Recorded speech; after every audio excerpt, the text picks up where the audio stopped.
നമ്മുടെ ഇന്നത്തെ ചോദ്യം, ഒരു സംഖ്യയുടെ 5ൽ ഒരു ഭാഗത്തിനോട് 4 കൂട്ടിയത് അതേ സംഖ്യയുടെ 4ൽ ഒരു ഭാഗത്തിൽ നിന്ന് 10 കുറച്ചതിന് സമമാണ് എങ്കിൽ സംഖ്യ ഏത്? ഇവിടെ നമുക്ക് സംഖ്യ x ആയിട്ട് എടുക്കാം.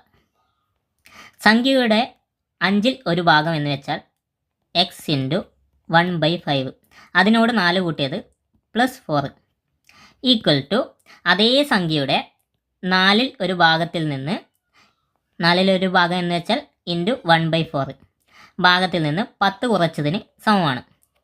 അപ്പോൾ നമുക്ക് ഈ ഇക്വേഷൻ ചെയ്ത് നോക്കാം. x × 1/5 എന്ന് വെച്ചാൽ x/5 +4 ഈക്വൽ ടു x × 1/4 എന്ന് വെച്ചാൽ x/4 -10. ഇതിൽ x ഉള്ള ഭാഗങ്ങൾ ലെഫ്റ്റ് ഹാൻഡ് സൈഡിലേക്ക് കൊണ്ടുവരാം.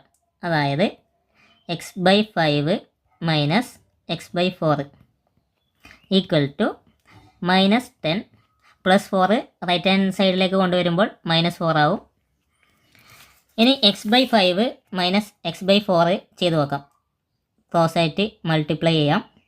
അതായത് 4x - 5x divided by 5 × 4 equal to -10 -4.